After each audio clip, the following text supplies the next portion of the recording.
მე ვიცავ სინდისის პატრონმა ანდრე ჭიჭინიძის.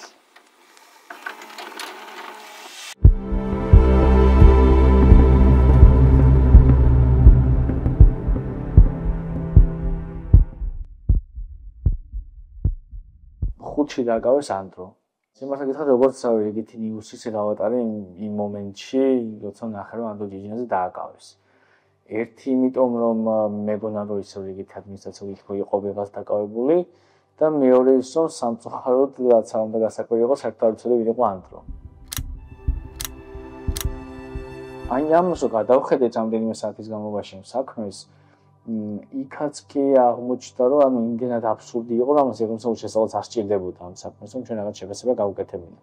ამიტომ მაშინ როცა უკვე გამთენის სახლში დავბრუნდით და დილიდან უკვე ჟურნალისტები მუდმივად გვირეკავდნენ, ახლობლები გვეკითხებოდნენ, ცოტა ესეთი რთული მდგომარეობა იყო, იმიტომ რომ იმდენად აბსურდი იყო საქმე, იმდენად არაფერ კავშირში არ იყო ანდრო ჭიჭინაძე ან ამ პიროვნებებთან ვისაც საქმე იყო, ან იმ ათეულობით ტომთან, რომელიც იმ დღეს გადმოგვცეს, ან იმ სიტუაციასთან ზოგადად რის გამოდაც მას ბრალსდებდნენ, რომ ანუ რა გვეთქვა, ცოტა ნაკლებად ვიცოდით. და აი მე უკვე როცა პირველ სხდომაზე მივედით სასამართლოში და იქ ამ ყველაფერს მიუხედავად პატიმრობა მოითხოვეს და ეს ყველაფერი რომ სასამართლომ მაშინვე დააკმაყოფილა, აი მანდ უკვე გაჩნდა რაღაცნაირი გრძნობა, რომ საქმე მარტივად არ იყო და აქ გაცილებით რთულად იყო საქმე იმის გამო, რომ ალბათ უკან უფრო დიდი რამ იმალებოდა, ვიდრე უბრალოდ სამართლებრივი შეფასება. ეს მორალური პედესტალიდან ლაპარაკს მოეშვით თქო, იმიტომ რომ ამის უფლება თქვენ არ გაქვთ.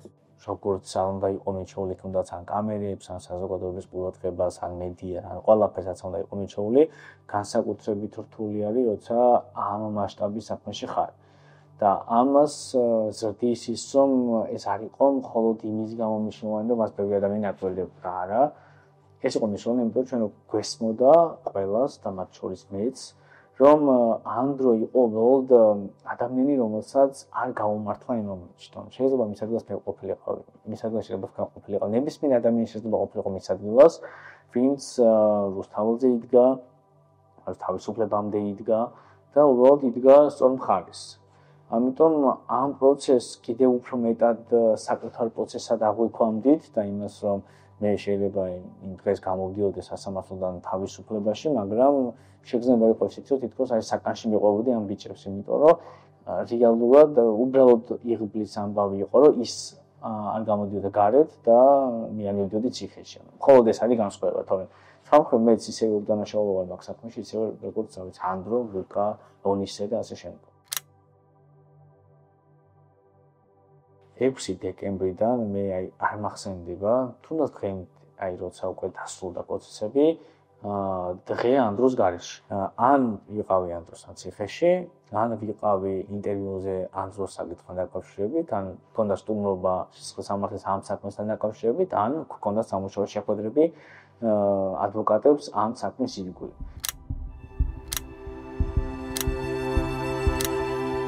იმდენად დაგვაახლოვა ამ პროცესებმა, როგორც ადვოკატები, ასევე სინდისის პატიმრები, რომ ხშირად აღნიშნე მეც და ჩემი კოლეგებიც ამდენჯერ, რომ საერთოდ წაშლილი იყო ზღვარი, ვინ ვის იცავდა, იმიტომ რომ იყო არაერთი შემთხვევა, როცა ანუ საერთოდ გავიწყდება, რომ შენ ორდერი გიდევ საქმის, რაც გიწერია, რომ იცავ ანდრო ჭიჭინაძეს, იმიტომ რომ რაღაცა თუ ეს მოსამართლე ან უხეშად მიმართავდა ვინმეს, ან რომელიმე ადვოკატი რაიცო 2 წუთით დასული იყო გარეთ და მის დაცვის ქვეშ მყოფს, რაღაც ისე ესაუბრებოდა ვინმე, რომ გეგონა რომ ამ ადამიანსაც იცავდა, რეალურად მართლაც ეგრე იყო. თუნდაც სასამართლოს შემდგომ მიუხედავად იმისა, რომ მე ვიცავდი მხოლოდ ანდროს, ასევე ხვდებოდი ონისეს, ასევე ხვდებოდი ჯანოარჩაიას. განა ეს შეხვედრა იყო, რომ აი მე ამიხსნა რამე მაგალითად ონისესთვის, რომ აი იურიდიულად შენ ეს არა ეს საერთოდ არ იყო საჭირო. მაგრამ აი ხვდებოდით უბრალოდ სასაუბროთ რა, იმიტომ რომ ამ ადამიანებს სჭირდებოდა გამხნევება, ამ ადამიანებს სჭირდებოდა მხარდაჭერა, იმის ჩვენება, რომ ჩვენ მაგ პროცესებზე არა ვართ მათ გვერდით, ვართ ისედაც. ოღონდ ამ თვეების განმავლობაში რომელს უფრო ამხნევებდა და ეს ბიჭები ხალხს თუ ხალხი ამ ბიჭებს ეგ არ ვიცი უკვე. იყო რაღაცეებში გადაჭირ, რომელიც თუნდაც რთულად გასახსენებელი არის. რთულად შეიძლება გაიხსენო, როცა აღკვეთი ხონიზება უნდა გადაიხედოს, ანუ პატიმრობაში დატოვებენ თუ არა და მთელი საათი საუბრობ ამაზე, რომ აი ასე და როცა სიტყვას მორჩები და ვიდეო სხვა ადვოკატი საუბრობს, აი როცა ბრალდებული გეძახის და იცი რა, ხვალ ხო შემოხვალ, აი ამას უგერყვის. ეგ ძალიან რთულია, ანუ გადაწყვეტილება აქვს მისაღებ მოსამართლეს გაუშვებს თუ არა ისევ პატიმრობაში და თუ გადააბნებს სახლში. და ამ დროს აი ხვალინდელი ციხე ჯავშანზე რო ფიქრობ, აი ეგ ძალიან რთულია პროფესიულად. ნებისმიერი რამ რაც შეიძლება იმედგაცრუება ყოფილიყო, იმედგაცრუება დაგიქმნებოდა დაახლოებით 1 საათის განმავლობაში. იმიტომ რომ მე ანუ გახსენდებოდა რომ შენ თუ ახლა იმედგაცრუებული იქნები, წარმოიდგინე ის ადამიანი, რომელსაც შენი იმედი აქვს, რა მდგომარეობაში იქნება. ამიტომ ალბათ რა დრო შეიძლება სჭირდებოდეს სასამართლო დარბაზიდან გამოსვლას და სასამართლოს ეზოში ინტერვიუზე დადგომას, ხო? აი იმ დრომდე ეგ იმედგაცრუება ალბათ ქრებოდა. და პირიქით იმას ეუბნებოდი, რომ საკუთარ თავს თუ ხარ უსამართლობაში, ჯობს ამ დონის უსამართლობა იყოს, იმიტომ რომ მე ამას უფრო უკეთ გასცემ შენ პასუხს სამართლიანად, ვიდრე ის რომ აი თითქოს უსამართლობა ჩანდეს, მაგრამ ამას ხალხი ვერ აღიქვამდეს, მარტო იურისტი აფასებდა და ასე შემდეგ.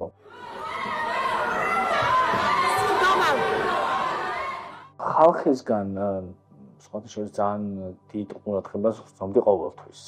ბოლო ეტაპი იყო უკვე თითქმის განაჩენი და გამოცხადებულიყო და რაღაც სარემონტო სამუშაოების გამო ვიყავი ლილოში და ანუ ისეთ ადგილას დავდივარ, ალბათ ადამიანი არის მომყვებოდა უკან და ის რაღაცა მაჩერებს ვიყავს და მე პერანგერის სექციაში მუშაობ იქითო. მე გიცნობთ ტელევიზორიდანო და აი ძალიან ძლიერი პერანგები მაქვსო.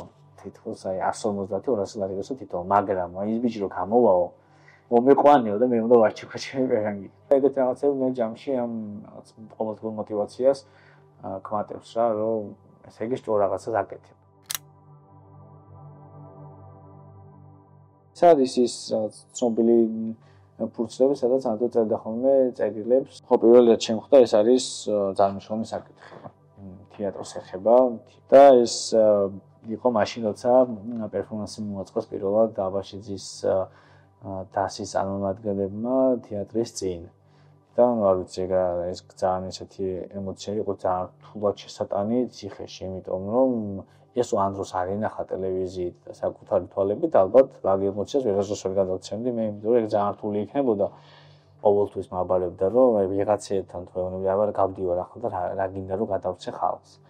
მე უთხრათ რომ მიყვარხარ რაღაცა და ბოლოს აი დასზე გაჩერდებოდა. აი არისო და გაერთქვა, იმიტომ რომ იმდენად მადლიერი იყო და არის ამ ადამიანების, რომ აი მაგათთან არის ისა უნდა თქვას.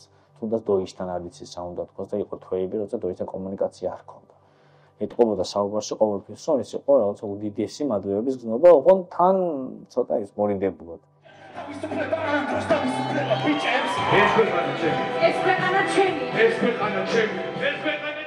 ეს სოლიდარობა და გვერდში დგომა მინდა გამოვხატო თითოეული მოშიმშილე პატიმრის მიმართ. ზიამაღლობაზე საუბრობს ასევე ლაშაზე საუბრობს, რომელიც ასევე შიმშილობდა მანქანაში დღეების განმავლობაში, ეს არის 3 თებერვალი. ჩვენ მუდმივად საუბრობთ პროტესტის ამ ფორმაზე. ზოგადად მე როგორც ადვოკატი არავინ მომხრე რომ ადამიანი პროტესტს გამოხატავდეს ამ ფორმით შიმშილობით და ყოველთვის მათ შორის ამ დროსაც ეუბნებოდი რომ ანდრო მე გირჩევ რომ ეს პროტესტი არ აირჩიო შენ. რატო? იმიტომ არა რომ მე მაგათი პატივს ავცემ იმ ადამიანებს რომლებიც ამ ფორმით პროტესტის გამოხატვას ირჩევენ, უბრალოდ მე გვერდით მჭირდება ფიზიკურად ძლიერი ადამიანიც იმისთვის რომ სამართლებრივად კარგად ვიბრძოლოთ და სამართლებრივად ყველაფერი გავაკეთოთ. იმიტომ რომ მე მქონია გამოცდილება, როცა ჩემს ადვოკატს ბრალდებულს უშიმშილია და რაღაც ერთი კვირის შემდგომ უკვე შეხვედრას ვერ ახერხებდა ჩემთან.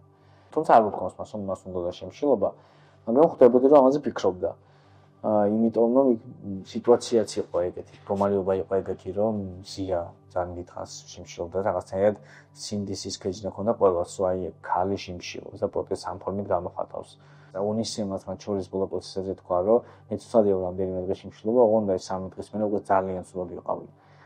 ამ პროცესებში შენ მარტო საკუთარი თავი არ ჭირდება ძლიერად, ჭირდება აუცილებლად შენი დაცვის მყოფიც, იმიტომ რომ ის არის შენი ნახევარი გონება, გზნობას და ყველაფერი.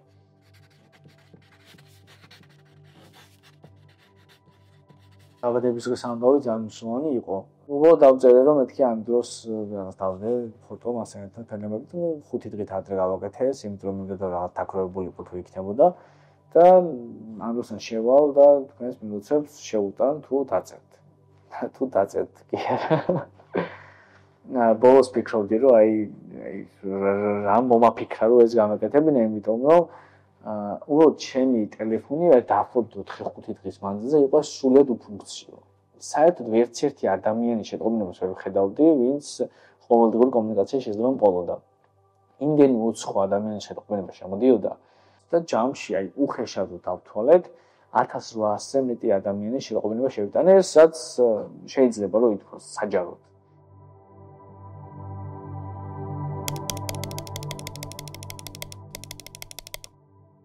შეიძლება გავიხსენო ის მომენტები, როცა ჩემი ლეპტოპის საშუალებით ანდრო უყურებდა თავის შვილს, უყურებდა თავის გამოსულ ახალ ფილმს. ასევე შემიძლია გავიხსენო პროცესი, როცა სწავლულში გავაგზავნეთ საქმე, წინა დღით ვიყავი ანდროსთან შესულ და მოდივარ და გითხებოდა რომ ამას ახლა ხო არ არის სტრასბურგიდან და ნუ მოვიდი რომ ვიხედავდი იმის რომ ჯერ ძალიან მოკლე პერიოდია გასული, ჯერ პასუხი არ არის. და უეცრად იქნებ გამოსულდა ხდება შეტყობინება სტრასბურგიდან რომ საქმე მივიღეთ წარმოებაში ძალიან მალე 4 დღეში მიიღეს საქმე წარმოებაში და ეს რო არ იცოდა ანდრომ და იქ პირველ პროცესს როცა შევხვდი მაშინ რო ვაჩვენე და მაშინ ვანახე ეს რაღაც სიხარულის განცდა და თან ის რასაც არ უნდა დანაზოს რომ ის ჯიჯინაძე საქართველოს წინააღმდეგ ყოფილიყო ასეთი დასახელებით, მაგრამ ან ეგეც დასამახსოვრებელი იყო. მე მაგიტო იყო რომ მინდია პუბლიკას ფოტოგრაფი ძალიან კარგად აღბეჭდა ხოლმე ამ ყველაფერს. აი ერთი პროცესი განსაკუთრებით მნიშვნელოვანი იყო, მოულოდნელი რამ მოხდა და გიორგი ახობაძე, უდანაშაულო ადამიანი, გათავისუფლდა დარბაზიდან. მაშინ გქონდა დარბაზის მათ შორის ძალიან მნიშვნელოვანი პროცესი გქონდა ჩვენ პირველ დარბაზში, სავსე იყო მთლიანი დარბაზი და უეცრად ხდება პოსტი, რომ აი ახობაძე გათავისუფლდა. და აი მაშინვე შევბრუნდი და ვეუბნები რომ მეთქი ბიჭო ახობაძე გათავისუფლდა. და ნუ იქ აი საერთოდ პროცესი საერთოდ დაიკარგა, ჩვენი პროცესი საერთოდ გაქრა. და ჩავთე კომპიუტერში ეს ლაივი და ნუ ბიჭოს ვეუბნები რომ მეთქი აი უყურეთ და როგორც კი პირდაპირ ჩავთე ლაივი და ახობაძე დგას კიბერთან. ნუ უცებ ამ ყველაფერს უყურეთ და რაღაც მომენტში რაღაც გადასვლა მიწოდა რაღაც. ნუ უცებ გავხედე რა ბიჭებს და აი ის უად იყო მე რომ გადავიღე, როცა გავხედე ბიჭებს, გონია რომ აი 1-2 ადამიანი შეიძლება უყურებდეს. არა, აი 11-ვე, უბრალოდ 10, იმიტომ რომ გეგმაზე არ იყო მაშინ, 10-ვე აი მხოლოდ ჩემს ეკრანს ხედავს და აი არ ვიცი, იმ გახევრის დროს აი ნანახი ამ ბიჭების სახე და თვალები და ეს რაღაცა ბედნიერი გამომეტყველება ალბათ არ დამამწყდება არასდროს.